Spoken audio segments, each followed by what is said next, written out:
Jasmine's hands trembled as she signed the contract.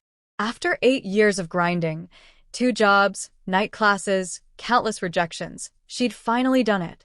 She'd bought a struggling tech startup in Seoul, South Korea. At 29, she was now the CEO of her own company. She looked around the empty office space. Dusty desks, flickering lights, boxes everywhere. "What have I gotten myself into?" she whispered. Her phone buzzed. A text from her mom back in Atlanta. "Baby, I'm so proud of you. Show them what you're made of." Jasmine took a deep breath, straightened her blazer, and smiled. "Okay, Seoul. Let's do this." Hey, everyone. Before we dive deeper into Jasmine's incredible journey, do me a favor, hit that subscribe button right now. And drop a comment telling me where you're watching from. I love connecting with you all. Okay, let's see what happens next. Jasmine's company had 12 employees, all Korean, all inherited from the previous owner, and all clearly confused about their new boss. She stood in front of them on her first day, her natural afro framed by the morning sunlight streaming through the windows. "Good morning, everyone," she said warmly. "I'm Jasmine Carter, your new CEO. I know this is unexpected. I know I look different from what you're used to, but I bought this company because I believe in what we can build together." Her translator, Ms. Lee, converted her words to Korean. The employees exchanged glances. One young man in the back caught her attention. He was leaning forward, actually listening, his eyes bright with curiosity. When their eyes met, he quickly looked down at his notepad. "I'm not here to change everything overnight," Jasmine continued. "I'm here to learn from you, to grow with you, and to turn this company into something amazing. So please, be patient with me. Teach me. And let's make magic happen." After the meeting, the young man approached her desk. "Miss Carter," he said in careful English. I'm Min-jun.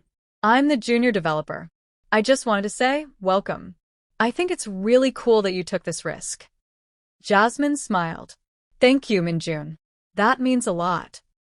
If you need anything, help with Korean, understanding the culture, finding good food, I'm happy to help," he offered shyly. "I might take you up on that," Jasmine said. He bowed slightly and walked away, and Jasmine noticed he was smiling. You know what's beautiful? When someone sees your effort before they see anything else. Min-jun didn't see a foreign CEO. He saw courage.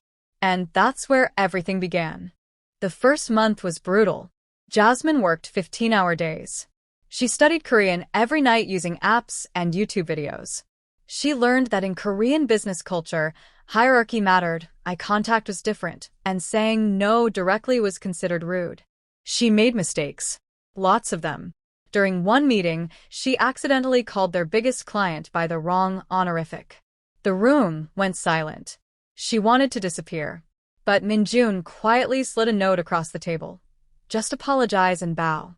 You've got this." She did. The client smiled and nodded, accepting her apology. After the meeting, Min-jun stayed behind to help her practice Korean phrases. "You're doing great," he encouraged her. "Last week you couldn't even say good morning properly. Today you held a whole meeting." "I messed up the honorifics," Jasmine groaned. "Everyone messes up honorifics," Min-jun laughed. "Even Koreans. The important thing is that you're trying. People respect effort." "Why are you helping me so much?" Jasmine asked suddenly. "You barely know me." Min-jun paused, choosing his words carefully. "Because watching you work inspires me. You left everything familiar behind to chase a dream. That takes guts. And honestly, I want to learn from you too." Something warm settled in Jasmine's chest. "Thank you, Min-jun, really. Isn't this story beautiful? If you're feeling inspired, show some love by hitting that like button. And seriously, comment below, where in the world are you watching from? I read every single comment. Now, let's get back to the story. 3 months in, disaster struck. Their main investor pulled out, spooked by the company's recent losses. Without that funding, they have to shut down in 6 weeks. Jasmine called an emergency team meeting. "I'm not going to sugarcoat this," she said, Ms. Lee translating. "We're in trouble. But I didn't buy this company to watch it fail. I need ideas. What can we do?" Silence. Then Min-jun raised his hand. What if we pivot? We've been trying to compete with the big companies. But what if we focused on something smaller? Something unique. Like what? Jasmine asked.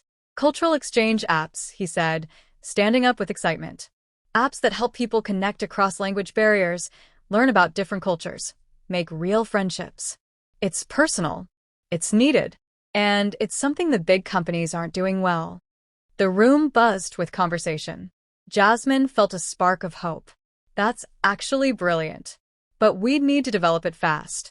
Can we do it? The head developer, Mr. Kim, spoke in Korean. Ms. Lee translated. He says if we all work together, if we truly commit, we can have a prototype in 4 weeks. Jasmine looked around the room. I'm asking a lot, I know. But if you're willing to bet on this, bet on us, I promise to give everything I have.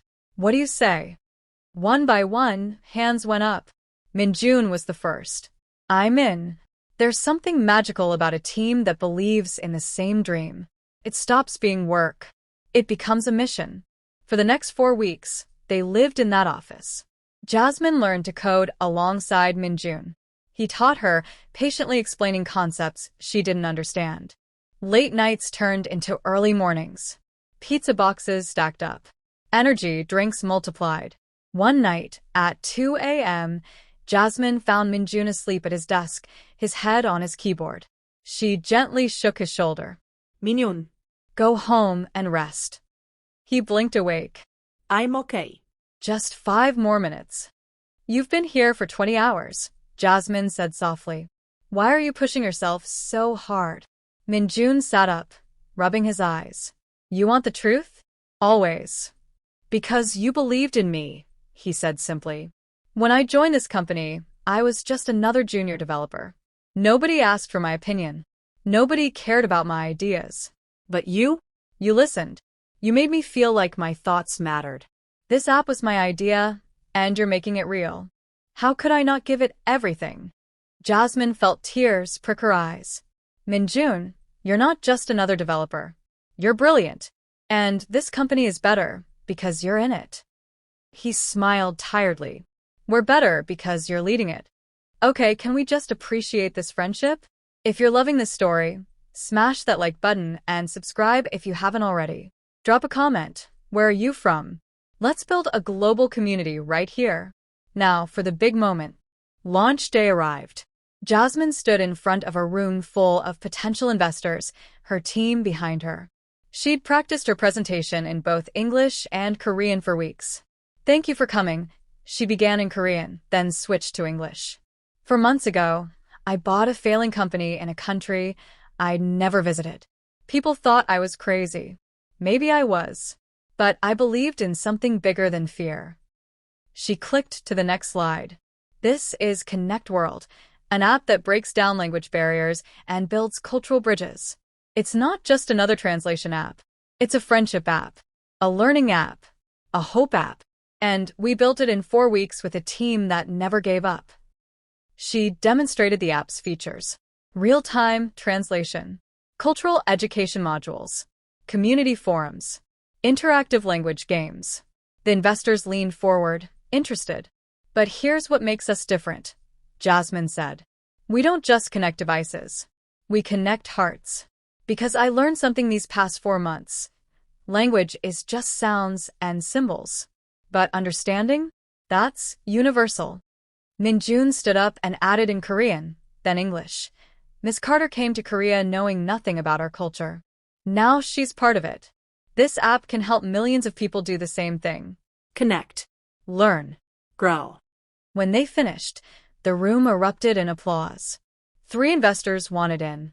They'd not only saved the company, they'd built something revolutionary. 6 months later, Connect World had 500,000 users across 20 countries. Jasmine promoted Min-jun to head of product development. She'd also hired 5 more developers, including 2 international recruits, one from Nigeria, one from Brazil. On the app's 6-month anniversary, Min-jun brought a cake to Jasmine's office. For the CEO who took a chance, he said. For the developer who saved the company, Jasmine countered. They sat together, eating cake and watching the user count climb on the monitor. You know what's funny? Min-jun said. I joined this company thinking I'd just write code for a paycheck. Instead, I found a purpose. And a friend. Jasmine smiled. I came to Seoul thinking I'd just run a business. Instead, I found a family. To taking chances, Min-jun said, raising his coffee cup. To building bridges, Jasmine replied. Through the window, Seoul sparkled beneath them, a city that had been foreign 4 months ago, but now felt like home. And that's the story of the CEO and the student. Two people who proved that courage, creativity, and collaboration can change everything. If this story inspired you, please subscribe to this channel for more amazing stories from around the world. Hit that like button to help others find this content. And comment below, where are you watching from, and what did you love most about this story? Remember, your dreams are worth the risk. Your ideas matter. And sometimes, the best things happen when you step into the unknown. Thank you for being here. See you in the next story.